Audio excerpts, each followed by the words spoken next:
The views and opinions of this broadcast do not reflect the views and opinions of Armed Media, New Productions and its affiliates. Enjoy the show.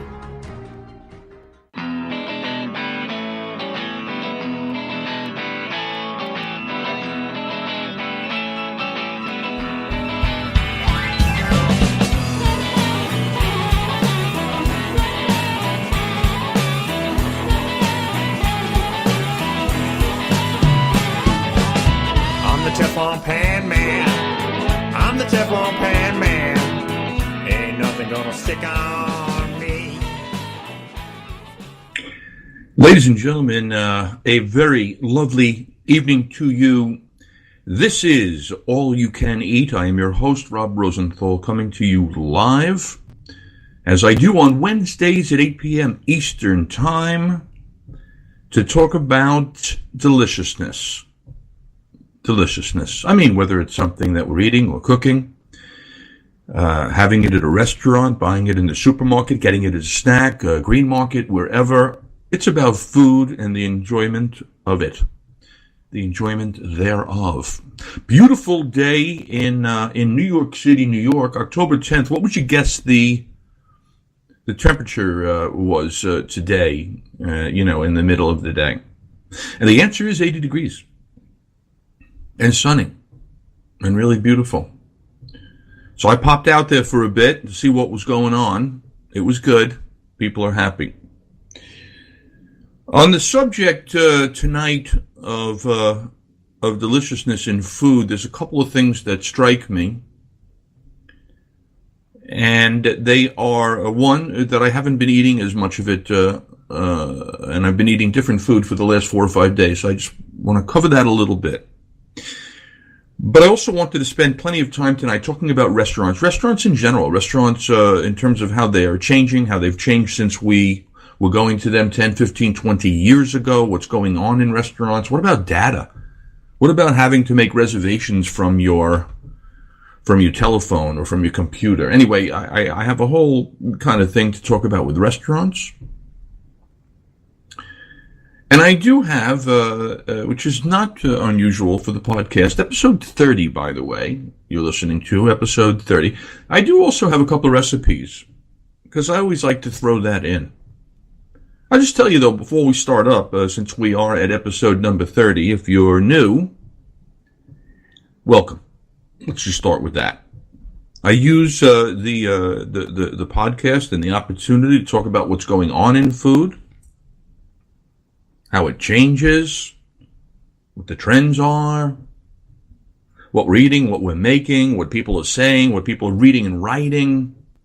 Sometimes I refer to articles that are on the subject. That's not unusual. Sometimes I have guests. I've had some great guests. God, I don't want to leave anybody out, but I've had authors on. Ivy Manning has written 7 books. Veronica Chambers has written about 25 books, including the autobiography of Eric Ripert and Marcus Samuelson. I've had Coleman Andrews on the show. Mr. Andrews was the founding editor of a magazine called Savoir. I don't think there are too many people in the world. Also an author of 9, award-winning, cookbooks. The food of Ireland, the food of Spain. He's kind of the expert on the food of Spain. Had him on the show. The great restaurateur, Danny Meyer, has been on.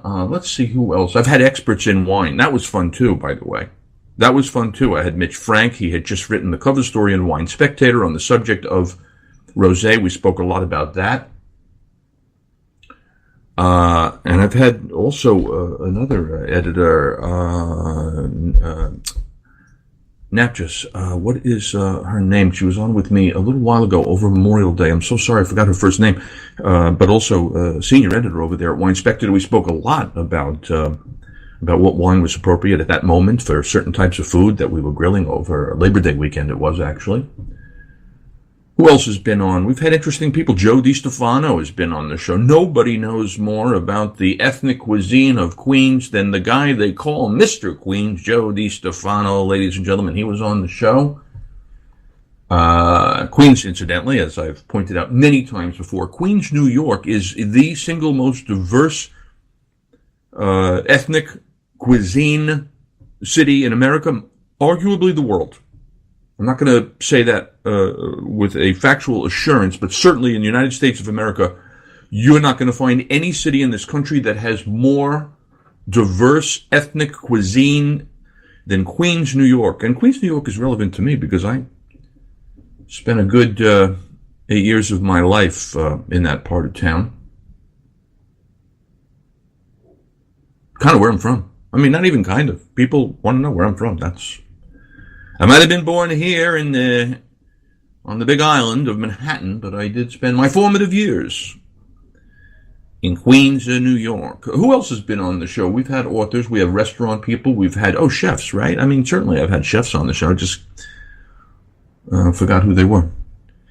And then there are nights, like this evening, where I'm going to go guest-free and hopefully engage you nonetheless on the subject matter. And by the way, should you want to call in, there actually is I believe a functioning call-in protocol and operation, and it may work. 800-508-5431. 800-508-5431 if you want to talk about restaurants. And when I'm keeping it intentionally broad because I'm going to do a little freelance, a little free form, a little improv this evening. And I suppose in some way it does start in Queens for me. We didn't eat out a whole lot. Frankly, when I was a kid, I'm not even sure. I'm not sure that I remember going. I hadn't really thought about this, but it just occurred to me. Growing up, I don't remember actually going out so much at all to restaurants. I mean, I started to remember it later on.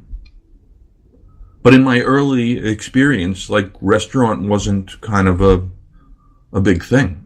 We ate at home. Part of that is because, my grandfather brought, he had his own butcher shop, so he brought us meat and chicken and everything every week, so it's not like, we didn't have food. But I've joked about my mother before, bless her. She was a working woman, but she also put the dinner on the table. My father could not possibly have accomplished that. And in those days, my mom, a young woman, right? I mean, she's in her 20s. Right? She must have had me. She was like 21, 22, let's say. So, and people, people get married now. They're already 28. Anyway, that's besides the point. My mother was not a great cook, even though she was working with some extraordinary product. She managed to overcook the meat for the most part, and the vegetables came out of a can. Man, I hated those. The carrots and peas that came out of a can. It was disgusting. Couldn't eat that. Was not a great cook. When we had the pasta, because what kid doesn't want, well, we didn't call it pasta. When we had the noodles or the spaghetti, my mother's sauce was a combination of butter and ketchup. Ran in the family. I believe my Aunt Betty taught her how to make that one. I'll tell you the truth. I'm not putting it down, because the truth of the matter is, butter and ketchup is good. It just is. I'm not having butter and ketchup right now, though, because, as I mentioned, cutting back and forth, zigging, zagging from one subject to another. What, are you kidding? How can I even follow myself? Anyway, the point I was making was, I'd been eating so much food for so long that I got to the point where I couldn't stand myself, and I was uncomfortable, and my stomach bothered me, and nothing was good. There's nothing good about it. It saps your energy to have too much weight, to eat too much food. Nothing is harder on your body than digestion. Nothing interferes with your sleep, I think, so much as digestion. You have the what do you call it? You have like the red wine and steak for dinner. Next thing you know, at 4 o'clock in the morning, you're up. Anyway, so what do you do if you're me? Aside from just keep abusing my own gastrointestinal system, really taxing my digestive system with this constant ingestion. Anyway, I don't know why I'm laughing. There's, as my brother would say, there's pain in that laughter. Anyway, where was I? Right. So I've changed, and people, I've done this before, by the way, so it's like I know a little bit something about what you have to do if you need to cut back I've done everything that you can do. I've been on every diet that a human being can be on. I've done cleanses. I've done Weight Watchers. I've had them send that food. Diets don't work. Diets fail. Diets are kind of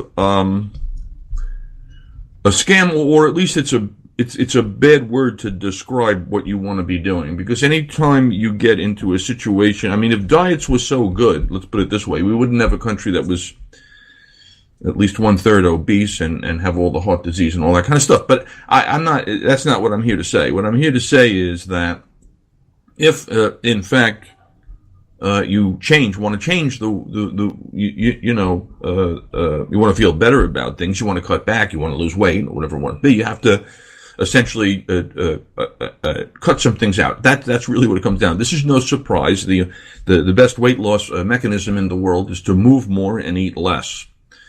And in the eating less category, incidentally, I don't even know how I got onto this, but that's just what tonight is. In the eating less category, by the way, it's relatively simple. You're going to cut out maybe 3 or 4 things, and then you see how long you can sustain that. So in my case, what do I cut out? I will cut out alcohol, much as I hate not to be sitting here having a beautiful martini as we talk together this evening. You cut out alcohol because it's empty calories, and it doesn't help. So that's out of the picture for now. I'll cut out sugar. I mean sugar and anything that has sugar in it, anything that's made with sugar. So that's a whole lot of stuff that's out. You'd be shocked at I mean, when again, ketchup, I can't use ketchup. Ketchup has sugar in it. So you find alternatives. What else do you cut out? You cut out, basically, I hate to use the word gluten, it's deceptive. You cut out, things that are made with grains and flours. So you don't have bread, you don't have pasta. If you want to take it a little bit further, you don't even have rice or white potatoes, but you can have some sweet potatoes and some squash. So anyway, that's basically, and then dairy is the other category. If you're really looking to kind of cut it back, dairy. Why did I get onto that? I have no idea, other than that it consumes me.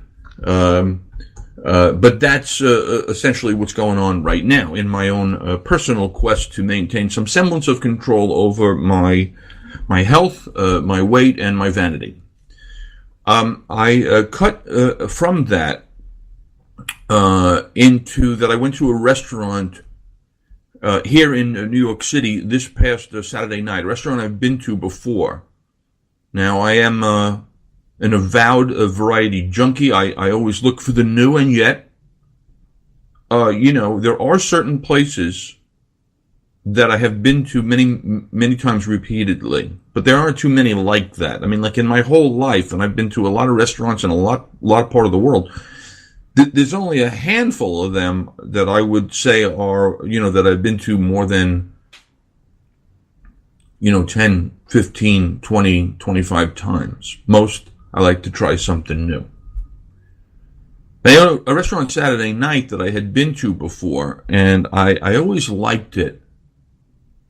And I liked it, like I liked it for, like when I think of the restaurant, I go, I'm always happy going there, right? That's the feeling I have at this restaurant.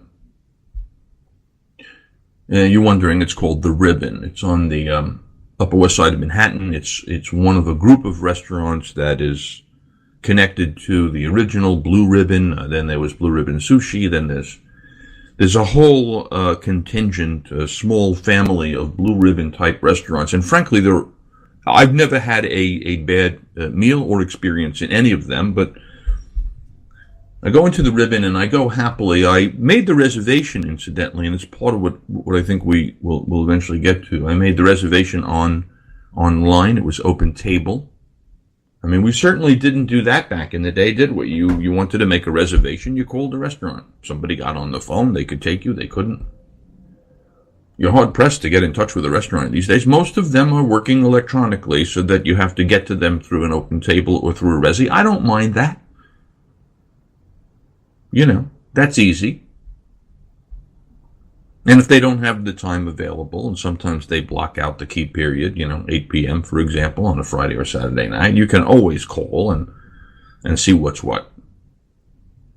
Or you can always show up and keep your fingers crossed. Anyway, I put it asked if there were any special requests on the open table reservation, and I said, yeah, I'd love to have that round table by the open kitchen, because I've sat at that table before. I just happen to like that. I like watching the people in the kitchen do the cooking. And by the way, just as an aside, there are 6 or 7 people in that kitchen. Only one of them was a male person.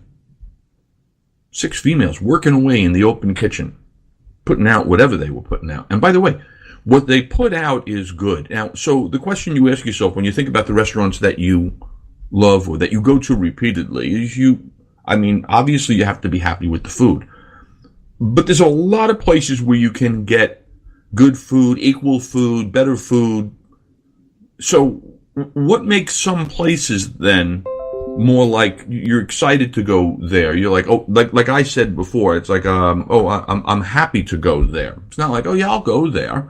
It's like, I'm happy to go there. So what's the thing that happens at the restaurants that you go to either repeatedly or that you just, you get you're just happy going? So let's see, what is that thing? I suppose, I can't speak for anyone else on this. Sometimes you go because they have a particular dish that you must have. There was a place that I recall going to, and I'm going back some 25, 30 years here in New York City. It was called Akasaka, 2nd Avenue in the 38th, let's say. I must have gone to Akasaka 50 times or 100 times. Why? Well, the bottom line is I went for the sauteed Akasaka, which was which was the dish. In that case, I can't tell you much about the ambiance. It was fine. It was always full. It was always, buzzing with people. I don't remember what I drank. I'd like to think that I drank sake, but frankly, 25, 30 years ago, maybe it was beer. And if it was sake, it was probably warm. I don't know. But Akasaka, man, we went a ton. And we went for the sauteed Akasaka, which was a sizzling plate of predominantly vegetables with little bits of kind of meat, like steak in it, but like very finely kind of chopped so that it was consistent with the texture of all the vegetables. And it was sauteed in what I imagine was a combination of kind of like sake, butter, soy, mirin, and it was so good that I really miss it. Like, that's the sadness when a place that's, been around for 10 years, especially or 20 or whatever, and especially if it's one of your regular joints and it goes down, you can't, I'm not going to be having sauteed Akasaka again. It's like my grandmother's, vegetable soup. I won't be having that ever again. I suppose people can leave recipes behind, but I don't have my grandmother's for vegetable soup, and nor will I ever have the sauteed Akasaka again. On a related note, a guy by the name of Jimmy Bradley has had a restaurant down on 10th Avenue, 24th, called Red Cat. Red Cat. Been to Red Cat a couple of times. No, more than a couple, but whatever. Red Cat was great. What was it about Red Cat? And I'm mentioning Red Cat because he just announced he's going to close the restaurant now after 20 years in December of this year. So there's still time to go. And it's worth going to. I was always happy there.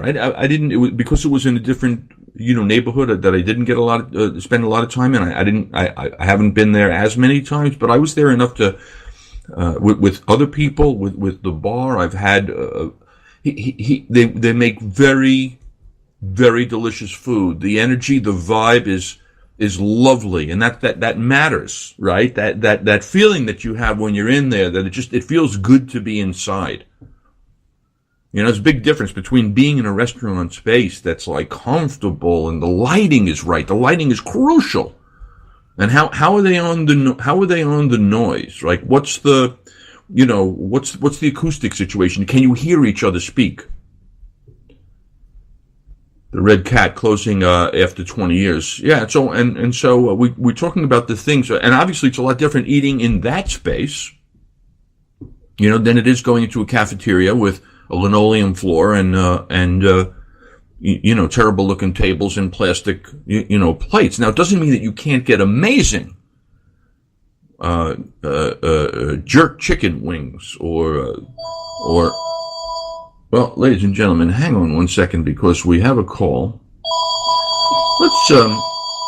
Let's take the call, and then I hope to remember where the hell I was when let's see. Hello. Hello, Rob. This is Mitch. Well, Mitch, welcome to the podcast. I can't presume, Mitch, that you were necessarily listening, but I've been on some kind of rambling rant for 20 minutes. Oh, no, first of all, I love the Red Cat. I'm so sad that place closed. But my favorite thing there, they had this Fontana cheese thing that wasn't actually on the menu. You could order, it was basically just melted Fontana cheese. Mm. Oh, and the fresh bread, you just dip and eat. It's delicious. Yeah, he had, the food was, and I don't have it on the tip of my tongue, but his food was delicious and also slightly different. It's not uncommon in restaurants anywhere, but including in this city with so many thousands of them, that you see a lot of the same dishes kind of over and over again. What made his stuff interesting was always a slightly, I wish I could remember the example, but I don't have time to kind of manipulate to get it, but he always had a slightly different take on a dish that made it stand out. Yeah, it was delicious. But I actually wanted to comment also. I have a question for you about, yes, sir. Healthy eating and the things you're cutting out. I recently went on statin, like Lipitor. Okay. Because my genetics doesn't support my eating habits. Got it. So, I have been doing my best to eat, a quote healthy diet, which, basically means, what I thought it meant was actually less fun. Although, at the same time, I started using one of those food baskets that you get. They send you a bunch of meals and they give you all the ingredients. Yeah. I gotta say, I love it, and it has opened my eyes to an entire new world of food and eating. I mean, we're talking like super healthy, clean, creative meals where I don't have to do any thinking. I just have to do the prep and cooking, which is great. I don't have to shop for it. But I mean, it's really tasty stuff. Well, first of all, let me just say that it makes me happy for a couple of reasons. Because I can, first of all, I can identify with the feeling that, like, the second you go, okay, I got to stop, right? The second you go, it's time to clean up this mess that I've made of myself. You do imagine that it's going to be a sacrifice, and yet, and it is, by the way. I mean, obviously, I would rather be eating and drinking everything that I wanted, and not that there not be any consequence. But the point that I make is that what I love so much about what you said. Is and I've discovered this myself too. When you're cooking with fewer things and you eliminate things, you can also figure out how to make the things that you are eating like super fun, super delicious, and fun, to make as well. So in other words, and this is not inconsistent with the whole idea behind creatively. Sometimes when you have like borders, when you have limitations, when you have constraints, you do some of your best work. But what are they sending you that you, what kind of stuff are they sending you that you cook? Well, okay, like, and it's also, it's like a lot of it's like one pan type of stuff where you can just use like a big, frying pan on the stove. Mm-hmm. So like there's like a Sicilian salmon with escarole, olives, and almond relish. Nice. Yeah, it's like paleo, it's gluten-free, it's dairy-free, it's soy-free, it's, free. And you gotta like that. It's funny that it's funny because the thing I was going to be talking about was this, it turns out that, I was talking about restaurants, but it turns out in general that I thought restaurants were doing just in general super well. Like I have been operating for the last year that like restaurants must be doing well because we've never spent as much on going out to eat and drink as we do now. It turns out that I was only half right. Part of the reason restaurants are doing well is because is in revenue versus actual attendance by people. It turns out that restaurants are not doing well in terms of per capita, visits. People are actually still, and more than I had given credit for, actually cooking at home. And so I was going to talk a little bit about that, but part of the reason for that is because they're kind of making it easier. Like even if you weren't, like in your case, they can send you a box of things and you could make it, which I think is really fantastic if you think about it, right? For time-pressed people, it's like you pick the meal you want to make, and if you have the, I don't think we can talk about how much talent it takes, but you pick the meal you want and you make it. I mean, that's the ideal world. You can also these days, if that's not your thing, you can also go to a supermarket where they're kind of like actually chopping the onions for you, But and also the other thing is that just the third part of the equation here with restaurants is that we have, you have Grubhub and you have all those services which are basically saying if you're not going to cook, you can have a restaurant meal, but you don't have to leave your home to get it. Yeah, that's nice. I will say this, having been a follower of yours for years and enjoying your, 6 ingredients or less philosophy, one of the things with these boxes is that it makes my cooking acumen much stronger because I put together these recipes over and over and over, and they're all pretty much the same basic concept. Right. Keep it simple, really good ingredients, don't mess them up too much. Absolutely right. Which is really the chef Rob Rosenthal way. Thank you for pointing that out. I appreciate the endorsement, and it is totally true. I have one more question for you about anything. Feel free. What's happening in Napa with the restaurants out there? Tell me, what am I missing? What is happening in Napa? Well, I only know this because a dear friend of mine, her brother, has owned and operated a restaurant called Red, R-E-D-D. Okay. Years, since 2005. It's been a local favorite in Napa, just like a couple blocks from French Laundry. Okay. And it's a very good, wholesome ingredient, hearty gastropub type of stuff. Right. So what's happening in Napa? So he closed his doors after, what's this, like 13 years because apparently they can't hire anybody due to all of the fires. Nobody's up there anymore. So all these restaurants up there go out of business because there's nobody around to work in them. Well, here's the thing. I had not heard that. I have no reason not to believe it. But that is kind of shocking. Although they are still recovering. I mean, to some extent recovering. I mean, it was that fire like a year ago was madness. How much went down? Entire. Yeah, that's sad. I'm sorry to hear that. And by the way, I will just throw this out at you. When it's the restaurant business is in general a brutal business, and most new restaurants, I would say 2/3 is the data most has historically been, will fail quickly. But it's also hard, not only in Napa, it's kind of hard almost anywhere these days, to kind of keep and hire talent. Like, New York is an expensive place to live, so you have people who can't afford, to live anywhere near the restaurant that they're working at. You know what I'm saying? It's just everywhere you go, the restaurant business, which I hear I'm operating under the assumption that it's thriving. It's not so much. Yeah, it's crazy how many come up. They seem like they're doing great. You have a great meal there, and then they're gone. Yeah. I did actually have a remarkably good meal at Ivan Ramen on Clinton Street. Oh, that's funny. Tell me about it, because I was going to say ramen was on my list tonight, which I can see I'm not going to get to any of it, but ramen was on my list as another one of those things that 20 years ago, 25 years ago, in my world, didn't exist. Now all of a sudden there's ramen restaurants everywhere. Talk about Ivan Ramen a little bit. How was that? Well, this guy, he's got two places. One is in the Gotham Market West. Right. 35th and 10th. Right. 10th or 11th. over there. Mm-hmm. That one is a little bit more. That's more like, hey, pick a noodle, pick a protein, pick a soup base, and rock and roll. Fine.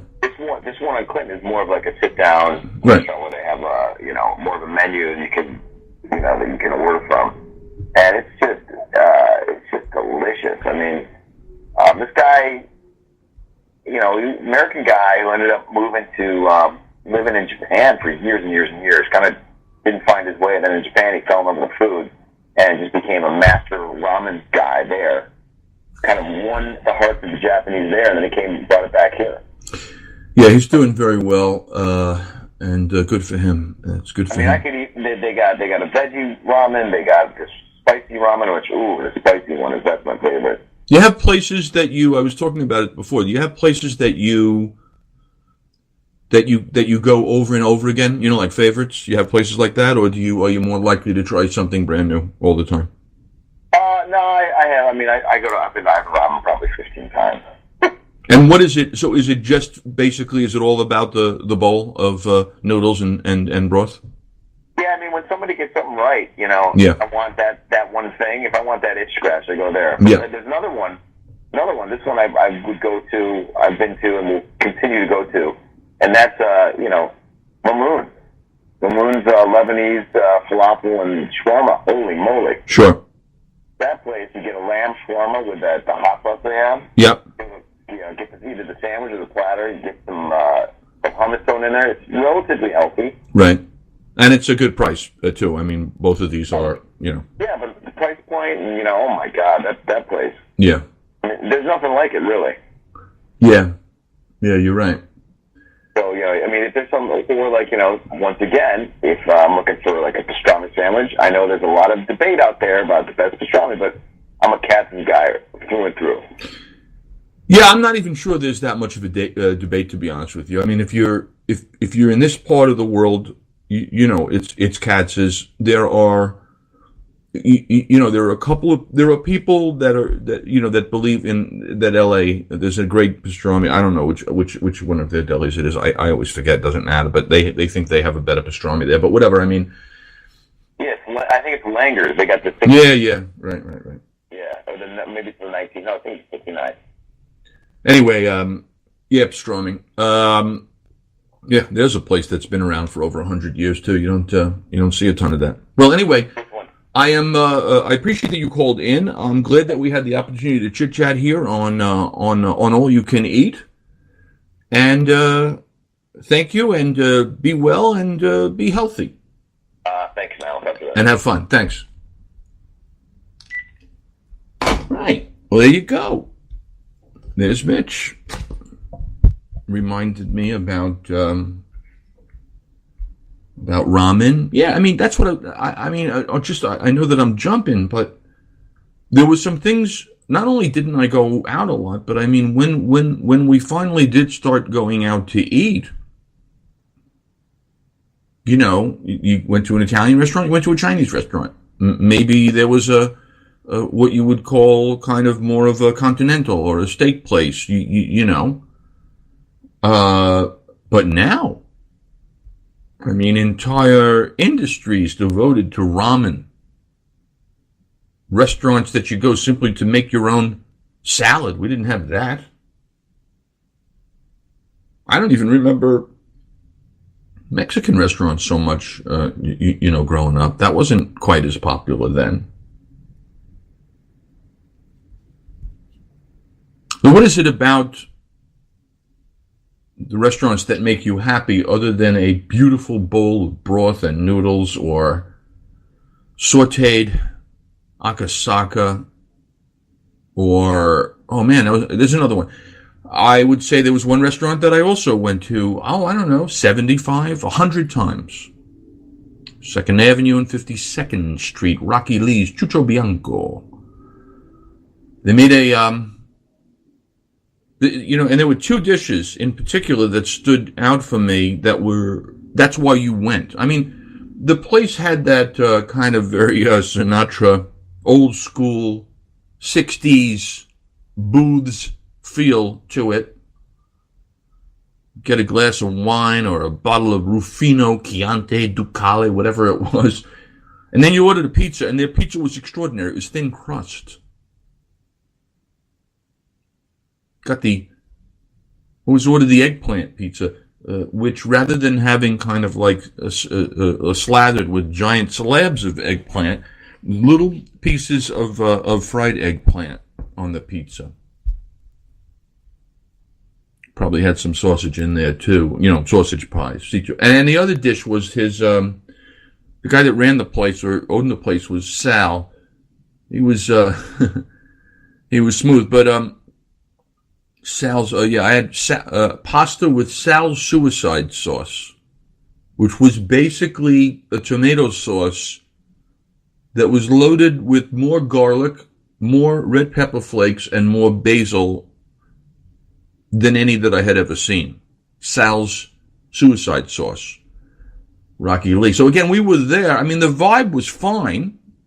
I mean, it wasn't exactly, elegant, but it didn't have to be. It was an Italian restaurant that happened to have made extraordinary pizza. That was said when that closed. Can't have any more Rocky Lee's thin crust eggplant pies. Hate it when they close.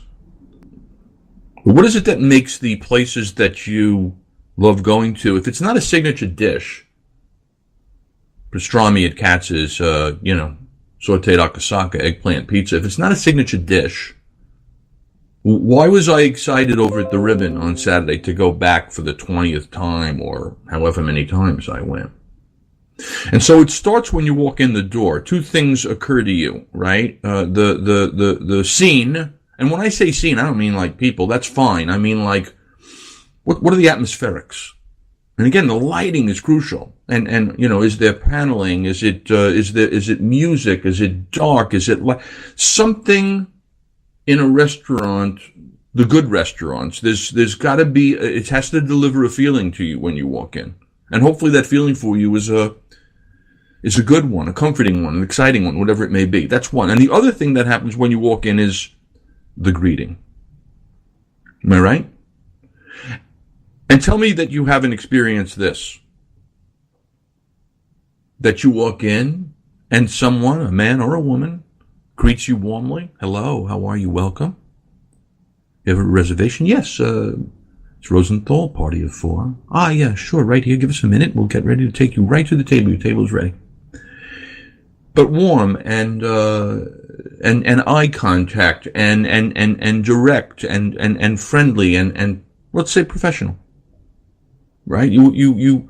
Hospitality is based on the idea that you make someone feel that they are a guest in your place. And how many people have experienced just the opposite? You walk in, somebody's texting, they don't look up, they're talking to somebody else, they're not ready for you. Because they have something more important. They have their own business to take care of. So what you hear in my voice is the resentment that comes with that type of greeting. You're not going to go to a good restaurant and find that. The good restaurants understand that from the second you walk in, you're assessing, long before you've even met a waiter or seen a menu or had a drink or a piece of bread, you're assessing something about the place. What are the atmospherics? And how is the greeting? So I walk into the Ribbon. The greeting is lovely. Hi, yes, welcome. We'll have somebody take you back to the table. And as they take us back to the table, I can see we're not going to the table that I had requested in the open table reservation. But I do see that it's actually, that table is open. So I say to the young lady with the menus in her hand, I say, hey, that table over there, is that possibility for us, especially because, I put it into my reservation. She goes, you know what? Let me go back to the front desk and check. And there she goes. And she comes back a minute later and she says, I'm really sorry because we have a party of 5 or 6 coming in for that table. I say, you know what? No problem. I totally understand it because restaurants, which have a hard enough time existing, as we've spoken about before, have an obligation and a priority to seat parties, and you seat a party of 5 or 6 at a table for 5 or 6 and 4 to 4. Goes without saying, so no problem. Except that then I look up, and in the very other corner of this room, multi-room restaurant, there's another round table. It's nowhere near the kitchen, but it's a round table, and it's in the corner, and it just strikes me as being, oh, that would be so lovely and warm. So I say to her, hey, how about that one? Any chance of that? And she comes and she goes, hang on, let me check it out. And pleasant about it, by the way. Not like, oh, you're being a pain. Pleasant about it. Goes back to the desk, comes back a minute later. She said, I'll tell you what, you can actually have the one by the kitchen. So which actually seats us at the very table that I had originally requested. So everything is good. Right. Even if I was sitting at the booth, it would have been totally fine just on her effort. But the fact then that they were able to accommodate just added another notch to my enjoyment, right? Nice greeting, lovely atmospherics, there's music. I like the lighting. I like, the room. Then you go into the back room. I like the open kitchen. Almost every seat is filled, which gives you a certain confidence, especially when you're bringing other people to the restaurant with you who don't know, right? You see a place that is where every seat is taken, somebody must be doing something right. And that's the point with Ribbon. It's the consistency. I've said it before, I'll say it again. The great restaurants are great, not in a moment, not for a year, but they're great or at least consistent in what they deliver over time. That's the trick. The Ribbon hasn't, I don't know how long it's been there on the Upper West Side, a couple of years, 3 years. I can't even guess. Certainly not as long as Blue Ribbon down in Soho. That's been there a long, long time. But yeah, this one, got the greeting, sat down, then the menus. Now I'm familiar with the menu and I know what I'm going to have. I don't really feel like eating that much, and everybody gets what they have. What do I like about this menu? That if you feel like coming in and having a regulation kind of dinner, with some roast chicken and some mashed potatoes and a veg on the plate, you can have that. If you felt like coming in and having some type of, pork dish or steak thing or whatever your kind of pleasure is, that's fine. That's all available for you. They have great, fried chicken. I mean, come on. Fried chicken is one of the 3 great fried foods that there are in the world. Some people may think it's the number 1. I'm just saying there are 3 great fried foods. One is going to be chicken. One is going to be potatoes. The third I leave up to you. I'm going to throw clams in there, fried clams. But it could be anything. Anyway, the point is that they have great fried chicken. And they also have fresh oysters, freshly shucked oysters. I'll be honest with you, I'm the kind of guy that could, for the most part, make a meal of endless oysters, martinis, white wine. I'd be totally happy. They were $3 a pop, though. I didn't do that. I mean, it's the kind of place you want to go at happy hour. There's only, you can't eat that many oysters when they're $3 a pop. Let's be honest. I like that they have it. And I like that they have happy hour. And maybe that's a better time to get the oysters. I'll tell you what else is good there. They have the buffalo cauliflower. You kidding me? Like, you roast up cauliflower and in their case actually fry it and bread it and give it a buffalo sauce. Hello, I could eat that all night. But you don't have to order any of those things to be happy there, because you could go in and go, I feel like a burger. So the other people that I'm with, one of two split. One of them had a burger. Beautiful salads, but I don't mean just any salad. I mean a salad with like what they call like a meat board in it. It's like all these different kind of meats in the salad, and bacon, lovely and all good. So food good. Love the waiter. Just lovely. Couldn't be more, accommodating. And so when we talk about what it is that makes us happy about going to a place over and over again, this one hit kind of on all of the key points for me. The greeting, the accommodation, the room, the vibe, the atmospherics, the service, the food. What more can you ask for? Happy there. I shift now to an article entitled Getting Back to Dinner at Home, How Are Restaurants Meeting Their Customers' Behaviors? Oh, how can people get a healthy and delicious meal? Oh, home-delivered kits, which I was talking to Mitch about before.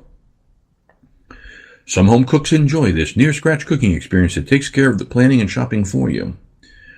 Allow me to list out some of the downside of the home meal kit.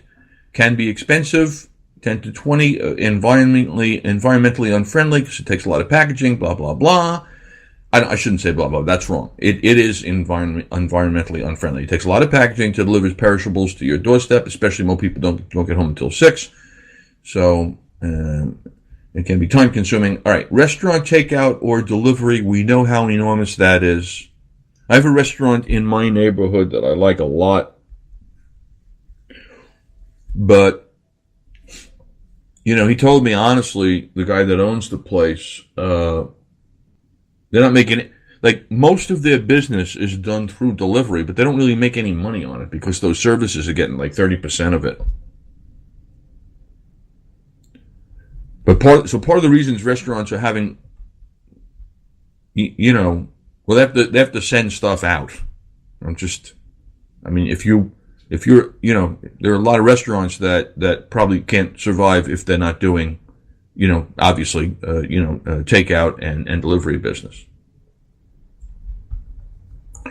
Why did I mention that? Because I see in that article something that I thought was weird, which is about the increase in cooking at home. Now, here I am operating under the assumption that nobody's cooking anymore. I was talking within the last couple of weeks about the slow death of the home-cooked meal, and yet now I'm starting to read that people are cooking. So here's an article from Bloomberg. This article is September 11th, so we're talking about only a month ago.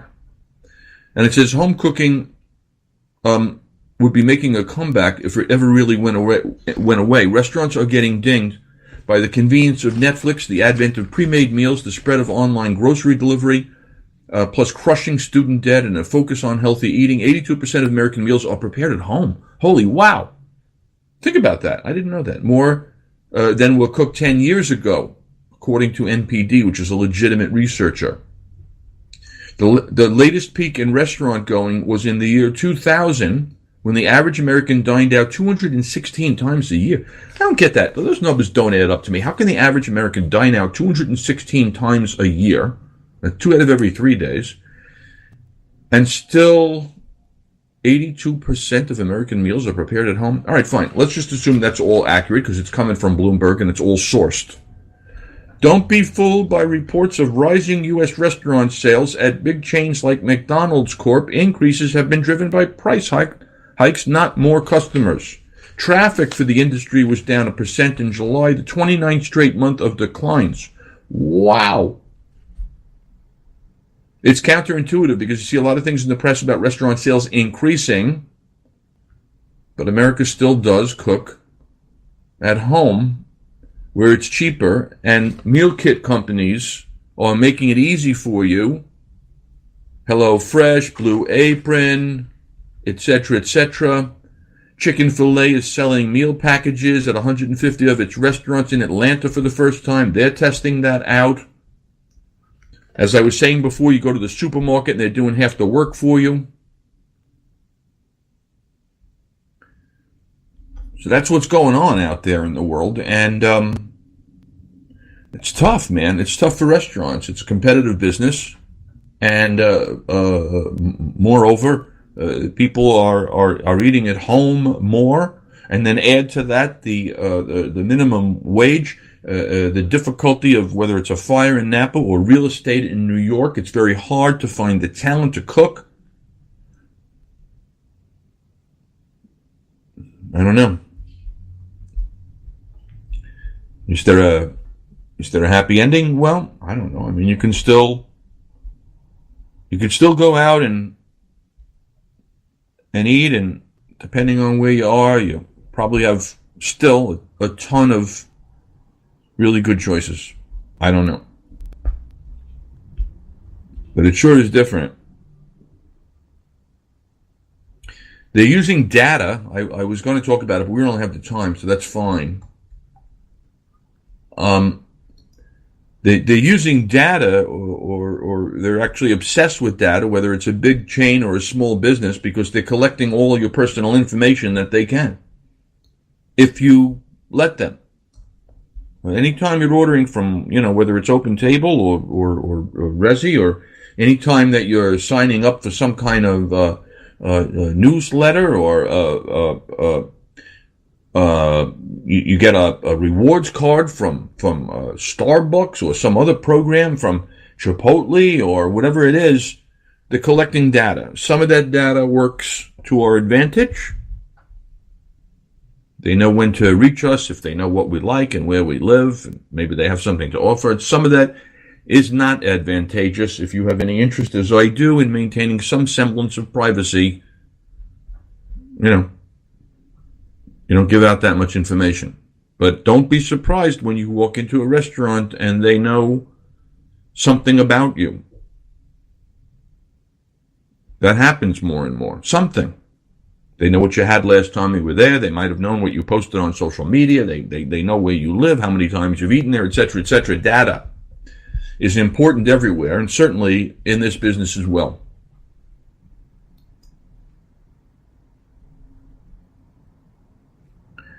Here's potential good news. Hot dog icon Papaya King inks a deal to open as many as 20 new locations within the next year. For those who don't know, Papaya King, better than filet mignon. You go in there for a hot dog, and it is. If I only had one hot dog, all right, so I have two places, but if I only had one, if I only had two hot dogs in a year, one of them would be at Papaya King, where the motto is tastier than filet mignon. And you have it with a papaya drink. And part of the reason that Papaya King is expanding is because they're going to amp up the drink menu. Normally you go in there for tropical drinks. That was the nature of the place. That was why it was born. Papaya, mango, great drinks, by the way. Lovely, delicious drinks, and perfect with with that hot dog, I don't know, mustard, a touch of relish, whatever you like on it, your sauerkraut, I don't care. That bun is a little bit toasty. You could eat a lot of those. I always like to keep that to one. But nonetheless, that's a whole different story. They're open at 20. And I do feel like before we go, I feel like I want to talk a recipe or two. I want to talk a little recipe or two, and home delivery and apps. All right, I had more information available, but now I'm looking at a recipe for, and again, what happens when you cut things out from your eating protocol, everything looks good and everything smells good. Like whatever you can eat becomes the greatest food in the world. A plate of pasta, fried chicken, French fries, ice cream, big chunk of cheese, and a piece of bread, and a large glass of wine. You see that whole grouping of foods that I just mentioned? I'd be totally happy if that were my last meal, or if I were, stranded on a deserted island. Just those things that I just mentioned. I don't even remember what they were, but I do believe that they included pasta, fried chicken, and French fries. I didn't even mention pizza. There would be some ice cream. I said cheese and bread and wine. I'm totally fine with that. I'm down with that. Down! Buffalo chicken wings. What about them? Here's what about them. 45 minutes to make. And my favorite part of it, 5 damn ingredients. So for those of you that are cooking, yes, I have what you would call kind of an addiction to the chicken wings. I go with thighs, of course, too. As you know, I'm a Costco hoe, and I will buy packages of thighs. At another time, I'll talk about all the ways that I make them. I'll be having them again this evening for Dinner at Moments. But the wings, I gotta say, I mean, you're sitting down at home in front of TV or at a bar with a beer. Buffalo chicken wings, man, what a damn beautiful thing that is. Crispy, spicy, tasty, big. Mr. Mark Bittman, one of the greats, has a recipe for buffalo chicken wings, the town that made them famous. I should have had Arthur Bovino on the show. Just wrote a book called Buffalo Everything, if I'm not mistaken. We'll get Arthur on. But obviously talks a lot about the wings up there, since that's where they originated, at the Anchor Bar. Ingredients: 3 pounds of chicken wings. Easy to get, any supermarket or Costco. 3 pounds of chicken wings. Why? How many people are we going to feed with that? We're going to feed between 4 and 6. Or me and a buddy. 3 pounds of chicken wings.